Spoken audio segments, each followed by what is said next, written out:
Hello everyone and welcome back. I'm Michael Farrar from DSPORT magazine and you're joining us again on DSPORT Live 2020. So right now we're going to take a look at the competition clutch lineup, and if you know something about competition clutch, they're kind of famous for their stage clutches. Stage 2 clutch, Stage 3 clutch, Stage 4 clutch. And what we have here today is one of the new applications, which is kind of interesting. This is the Stage 3 clutch that they make for the 1.5 liter turbocharged Honda.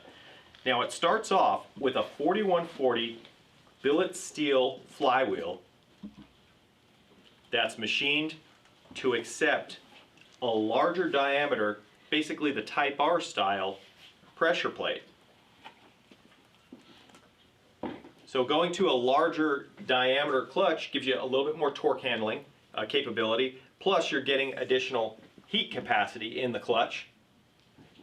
And of course, as with all competition clutch pressure plates, the clamping force has been increased on here also. And their Stage 3 for this application uses a segmented cerametallic friction disc with a sprung center hub, as you can see here. Now if you were to move down to a Stage 2, that would be an organic full face. If you were to move up to a Stage 4, you will get actually a segmented 6-puck clutch. So each one of those, you start getting a little bit more aggressive engagement with that, and you also start with the segmented 6-puck, the Stage 4, you have a little bit of an advantage in reducing some of the weight, shifts a little bit quicker, but a little less streetability and drivability as far as that goes with engagement. That's kind of the trade-off there.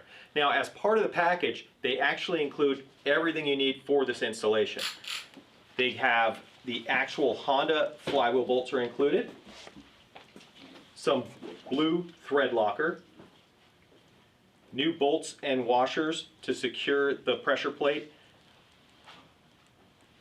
a new throw-up bearing, pilot bushing, and installation tool, splined installation tool.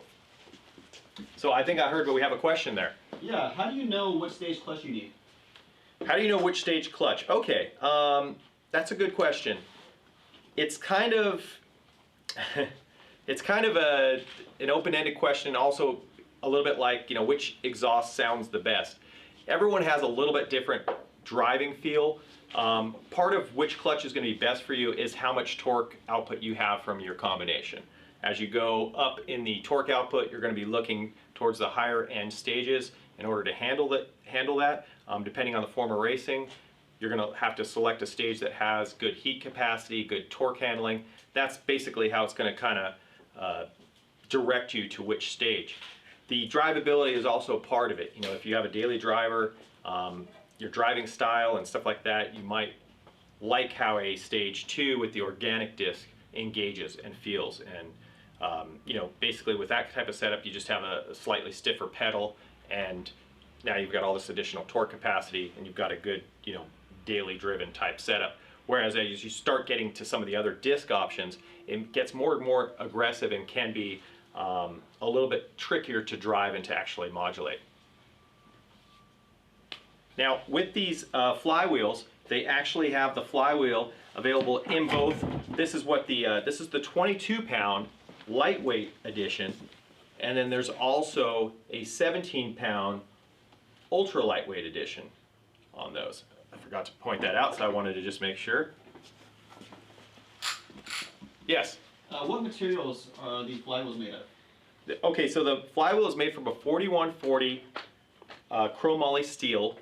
It's a very good alloy steel. We use it here in the machine shop when we machine tools and stuff like that.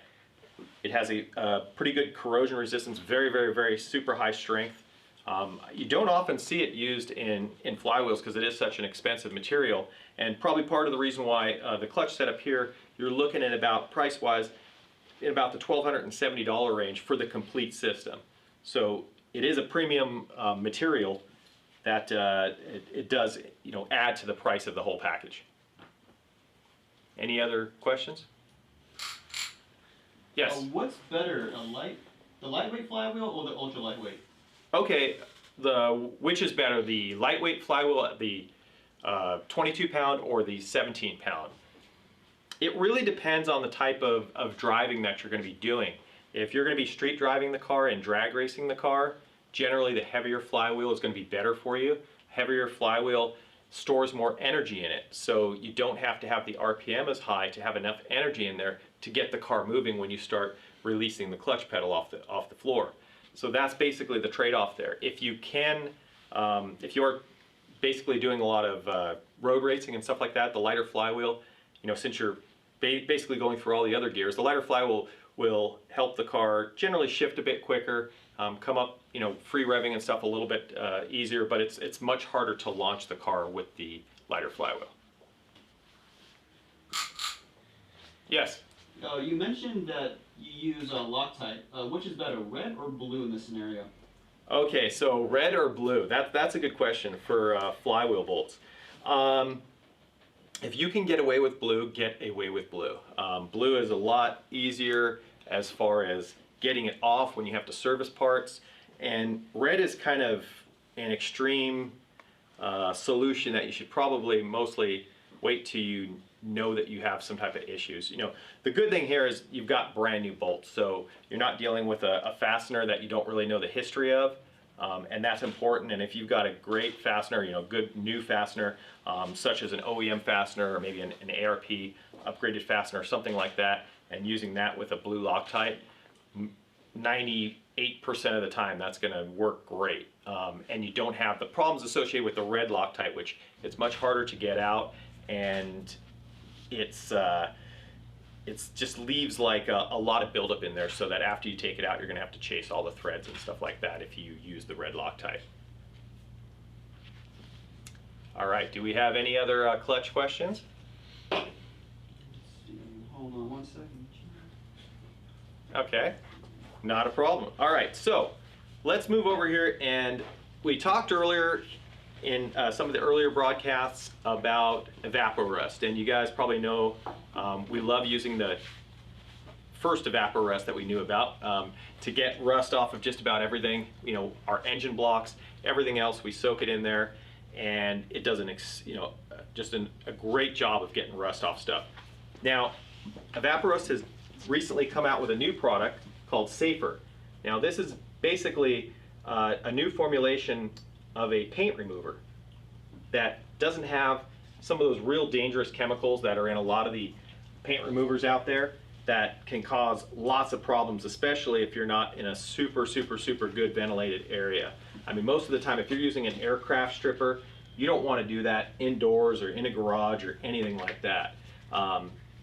But as long as you have adequate ventilation, a product like the SAFR will do the job. And it's really easy to use. You basically apply it on here like we've done on this side here.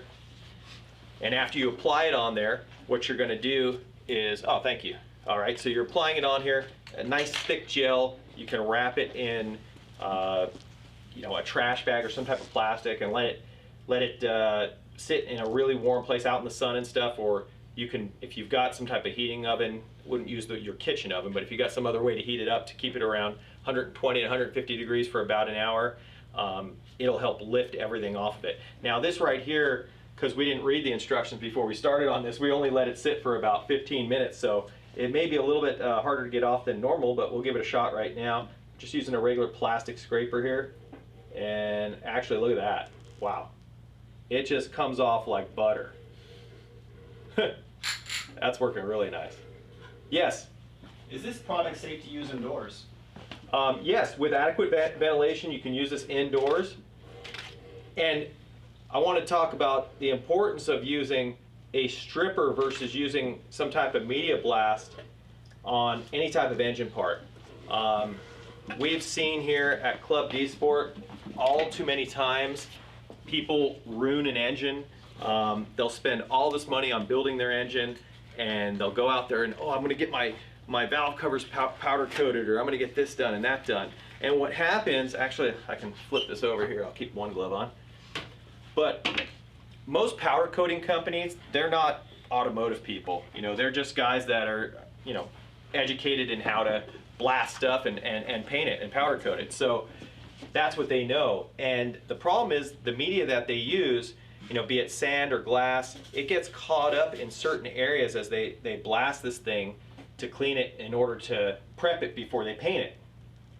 So you'll actually save some money and you'll save your engine if you go through the process of actually doing the paint removal off the item before you bring it to them, and then you can have it safely done. But we've seen, we even had an editor a long time ago that ruined an engine this way, and I've been telling people about this probably the last 15 years, and it never ceases to amaze me that they just assume that the powder coater they're bringing something to knows what they're doing as far as prepping it for that.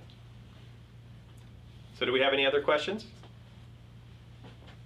All right, well, I'd like to thank you guys for joining us today, and we look forward to seeing you. I think we've got one more segment left for today. We'll be back, I think, at about 4:35 or something like that to tell you a little bit about our Club DSPORT FA20 packages.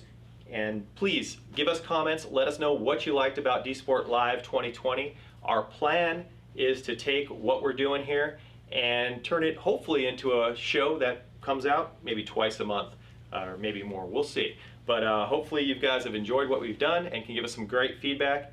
And make sure, if you haven't already done so, join us on Facebook, on our YouTube, and also on our Instagram.